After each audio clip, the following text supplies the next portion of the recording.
Waalaikumsalam, berjumpa kembali bersama saya Wong Ganteng Sakdonyo. Mohon untuk tidak menyebutkan nama dan identitas dalam percakapan ini karena percakapan ini saya naikkan dalam konten YouTube. Bagaimana Mbak E? Direkam dong Mas. Duh, lah YouTuber ya? Ya, ini enggak masalah di Hong Kong. Ini cuma ini kan orang PT mau datang ke sini nyari agent, makanya saya mikir Mas Andrew kan banyak orang agentnya. Duh. Boleh Mbak, sampean ngomong ke saya itu Ya. boleh, yang penting tidak menyebutkan nama dan Ya. identitas. Kalau ngomong Ya, PT kan tidak ada masalah.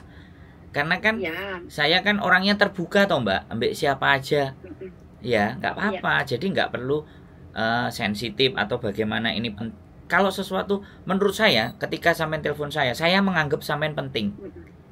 Iya. Dan saya telepon balik ke Itu. sampean, berarti penting. Nah, sekarang sampean mau menyampaikan bagaimana, seperti apa? Boleh, monggo. Kan penak. Iya. Siap. Karena aku kan waktu itu kan hubungi kan ngomong di sana ada agent nggak yang bagus yang bisa bertanggung jawab mengajak kerjasama gitu kan. Ini kan mau datang gitu, terus aku mikir Mas Andrew itu kan orang PT orang agent di Hong Kong waktu itu, terus Miss Yuni juga, karena aku nggak bisa ngubungi Miss Yuni kan, nanti kan ada acara ketemuan gitu ngajak kerjasama gitu. Lo ngajikan nyarikan agent yang benar-benar dipercaya gitu.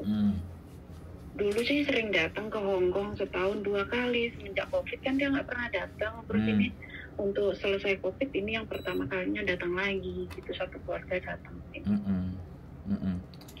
Jadi kalau bisa Mas Andrew bisa ketemu nanti gitu untuk ngomongin ada agent mana gitu, nanti mau ngajak kerjasama gitu. Ini benar-benar APT-nya besar sih gitu. Kan disebut sini mungkin Mas Andrew nggak boleh.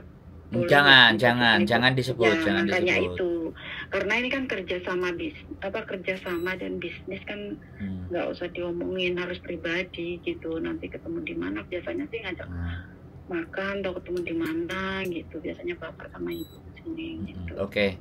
Kan selalu ketemu saya gitu. Oke, sebentar. Sekarang wes ya ganti saya yang ngomong ya. Karena menurut sampean itu orang yang baik. Nah, saya bertanya kepada sampean, kenapa sampean merekomendasikan beliau ini kepada saya? Ada hal apa, hal bagus apa yang sampean lihat, yang sampean amati, yang sampean rasakan? Barangkali nanti ketika sampean bisa menceritakan ke saya kan, saya bisa jadi memberikan sesuatu, atau saya lebih melihatnya tidak terlalu, gak harus datang ke sana dan semuanya. Bisa nggak saya dipresentasi atau diinformasikan kenapa kok ini baik menurut sampean? Kita lebih membahas itu aja.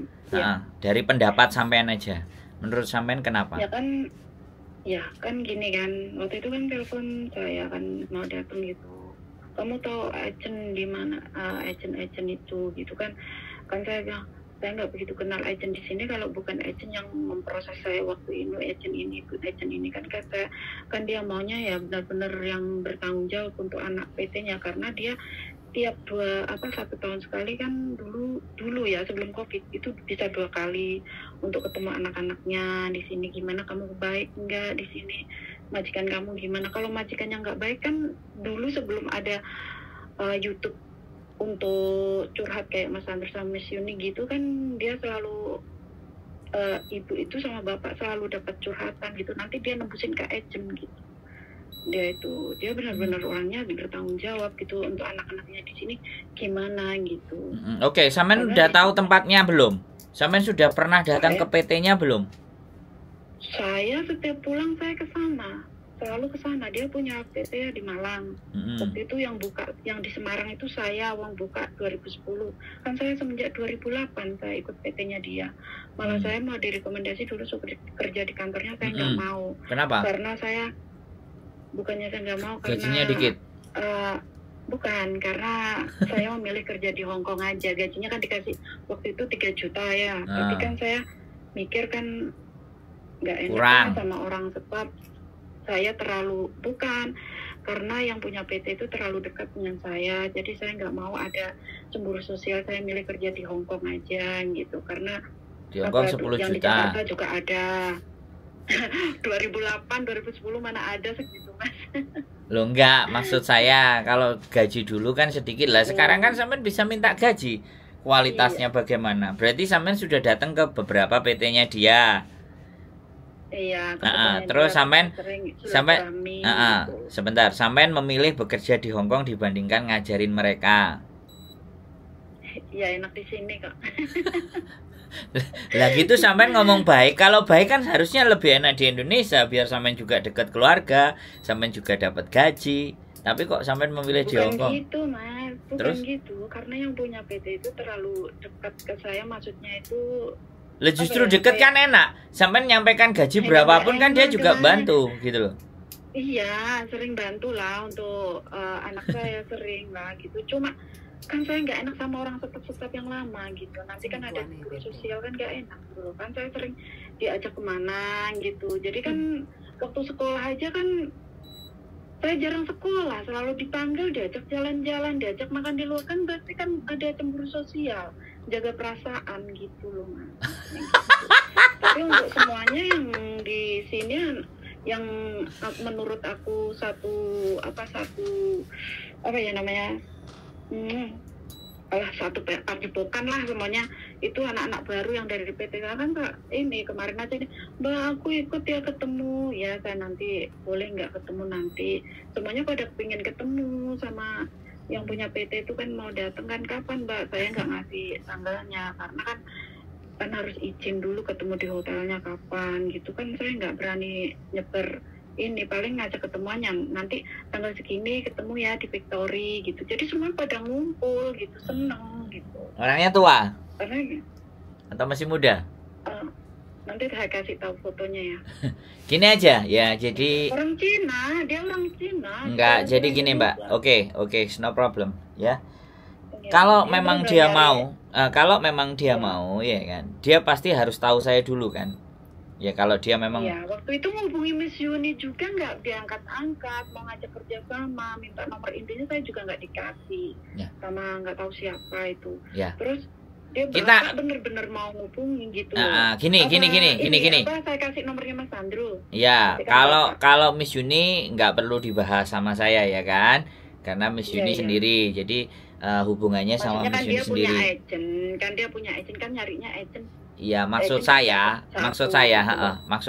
tidak perlu kita membicarakan orang, ya kita membicarakan kita saja, karena saya tipikal manusia yang nggak kepingin membicarakan orang kalau orangnya tidak ada. Kalau saya membicarakan masalah, bagaimana masalah itu terselesaikan, jadi bukan orang tapi masalah ya. Kalau sampean sama nelpon Miss Yuni nggak masuk ya sudah kan, karena kan privasinya juga sendiri-sendiri, setiap dia juga kadang nggak mau nemuin, atau kebanyakan yang nelpon, kebanyakan yang WhatsApp. Nah kalau sampean bilang kalau dianya sudah nonton channel konten saya dan YouTube saya, pastinya kan dia bisa melihat apa yang kami lakukan, kan dia bisa melihat dan menimbang kan, seperti itu Mbak. Orang mengenali kami itu jangan hari-hari ini kita mengenali siapa dia bagaimana sepak terjangnya, itu kan bisa dilihat dari sosial medianya. Saya juga ada Facebooknya, saya ada YouTube-nya. Jadi beliau itu bisa ngelihat. Nah, ketika sudah melihat, dia akan bisa mengkira-kira, dia bisa akan tahu bagaimana karakteristik orangnya yang mau diajak ngomong, kan sudah jelas. Kan begitu. Nah, kan kayak gitu Mbak. Jadi tidak ada persoalan dan tidak ada masalah menurut saya. Kalau sampean merekomendasikan kami, ya kami sangat berterima kasih. Ya kan, sekali lagi saya berterima kasih. Karena mungkin sampean merasa melihat menonton konten saya, orangnya bisa bertanggung jawab, sehingga sampean bisa menyodorkan ke beliaunya, ke bapak yang punya PT atau ibu yang punya PT. Nah, bapak dan ibu yang punya PT pun setidaknya juga sekarang harus melek dengan sosial media. Jadi biar dia juga bisa melihat bagaimana kondisi dan keadaan sekitar. Karena banyaknya PT sama agen itu menganut sistem jadul di masa lalu. Jadi mereka tidak ada yang membuat konten di sosial media. Bahkan agen-agen itu tidak menceritakan sampai detail tentang profil PT-nya dia, agennya dia, itu tidak diceritakan sehingga orang-orang tidak terlalu banyak, akhirnya langsung masuk mendapatkan pelayanan yang kurang baik. Ya mohon maaf sekali lagi, saya juga sebelumnya rekod saya kan saya bekerja di sosial medianya salah satu agen di Kos BB, salah satu agen, dan waktu itu sama Miss Yuni. Makanya itu tonggak awal pertama kita menginformasikan segala sesuatu yang ada di agen, tapi itu hanya bertahan cuma 1 tahun. Saya tidak memperpanjang lagi karena ada something yang saya nggak perlu sampaikan dan sebutkan yang ada di sini. Jadi seperti itu, boleh mau ketemu, mau ngobrol, mau telepon dengan senang hati dan tidak mengurangi rasa hormat. Tapi pastinya kan akan tahu saya membela siapa kan sampean tahu kan, Mbak. Saya buat siapa kan sampean tahu kan. Di konten-konten saya semuanya hampir bisa dilihat gitu loh. Kadang anak-anak yang salah aja saya kadang bela, padahal sudah jelas-jelas tahu anaknya salah. Nah itu loh kadang-kadang, karena kembali lagi kan, mereka tidak ada payung hukum yang melindungi mereka, dan rasanya banyak yang takut-takut.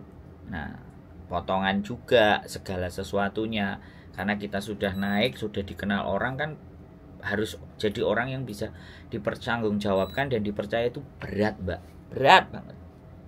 Jadi sampai detik ini pun saya belum punya rekomendasi PT, karena sekali lagi saya tidak yakin. Nah bujuku tadi bilang oke, PT-nya bagus, bertanggung jawab. Masalahnya pendidikan di PT-nya itu bagaimana?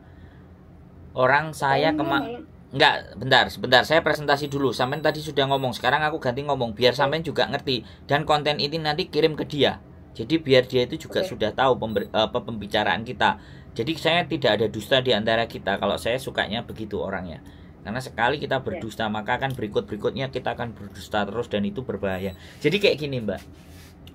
Kemarin saya datang ke PT. Nah di PT itu tidak ada, di PT tersebut yang saya datengin itu ternyata dia, mbak-mbaknya itu tidak pernah membaca kontrak kerja, itu tidak pernah dia baca.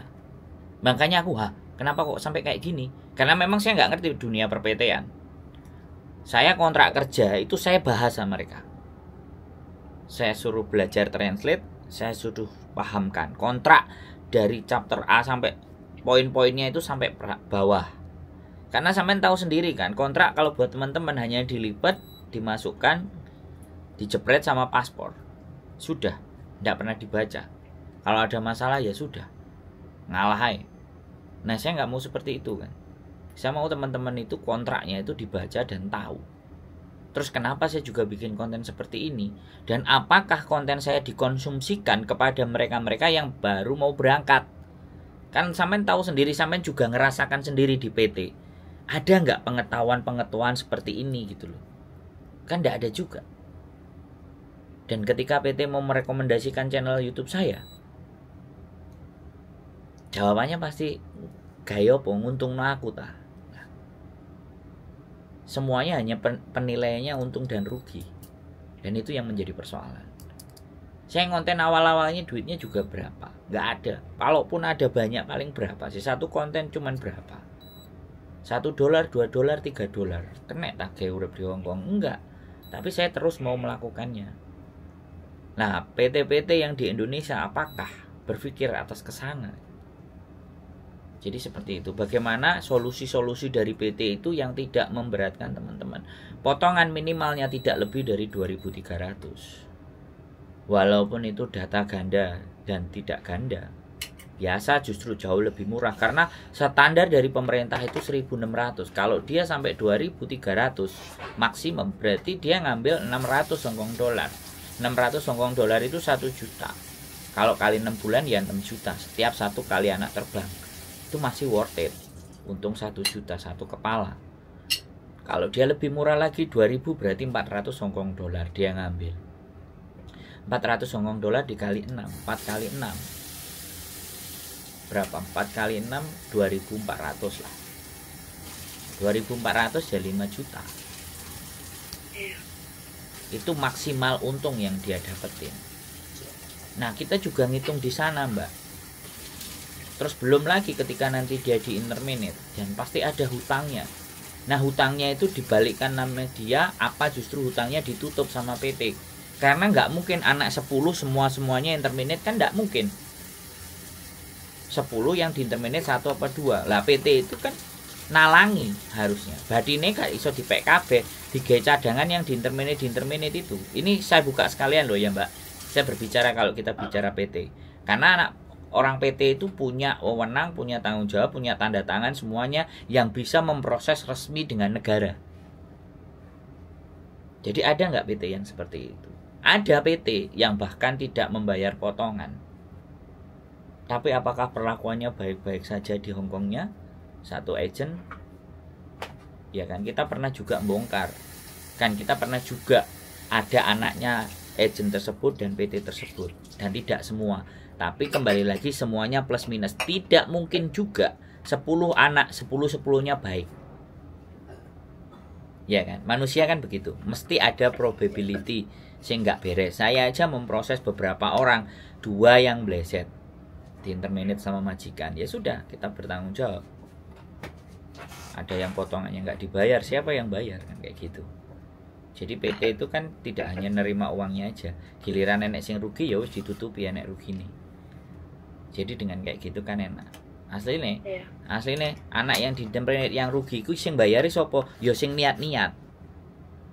10 misalnya, ya kan. Yang bleset 1 atau 2. 1 ini didapat dari duitnya siapa? Ya dari 9 orang yang semangat nyari uang. Jadi sebenarnya yang bleset inilah yang ditutupi oleh yang bagus-bagus gitu. Hongkong kan seperti itu. Sing elek siji kadang-kadang disebar sama majikan. Jadi kayak kok elek kabeh kan enggak juga. Tapi tetap Hongkong tetap butuh CC, yani CC kan. Nah, itu pemahaman sedikit hal yang ingin saya sampaikan dan mungkin boleh kita tidak ada masalah, boleh dikasihkan nomor saya, bapaknya siapa. Ya, nanti kasih tahu aja karena setiap telepon yang masuk ke saya selalu saya rekam, sampaikan ke beliau. Sampai bilang dulu, saya yang punya PT ini bisa nggak ketika kita berkomunikasi tidak pakai direkam di konten. Nah, takutnya begitu, makanya kita pamit dulu dengan tidak mengurangi rasa hormat saya kepada sampean. Dan sekali lagi saya mengucapkan banyak terima kasih, apresiasi sampean merekomendasikan saya kepada PT yang di Indonesia. Mudah-mudahan sampean bisa bergabung di PT-nya supaya enak. Karena kalau yang ngajari yang tidak ikut ngerasakan di Hongkong piye? Iya. Ya, itu butuh dan itu perlu. Matur sembah nuwun. Ada lagi yang mau disampaikan Mbak Cukup? Ya udah, nanti saya sampaikan. Sampaikan sama Bapak sama Ibu. Nomornya boleh kan? Boleh, monggo. Ya. Nanti saya kirimin fotonya dia juga, ini profil PT-nya. Siap. Mas Andrew udah pernah dengar. Ya, nanti saya cek, saya lihat, semuanya, verifikasi dan macam-macam. Oke, makasih waktunya Mas ya. Sehat selalu Mbak matur sembah nuwun. Waalaikumsalam warahmatullahi wabarakatuh. Oke teman-teman semuanya ya. Terima kasih buat Mbaknya. Saya sangat mengapresiasi ya, merekomendasikan saya kepada siapapun. Karena ya mungkin saya dianggapnya baik, saya dianggapnya bisa dan dianggapnya bertanggung jawab sehingga Mbaknya berani merekomendasikan kepada beliaunya pemilik PT ya. Mbak saya terima kasih sama sampean dan mudah-mudahan yang lainnya dengan adanya PT-PT yang bertanggung jawab, yang tidak terlalu berat, karena bagaimanapun ya di sini itu buat teman-teman semuanya ngerti hasil ruwet mumet delok majikan.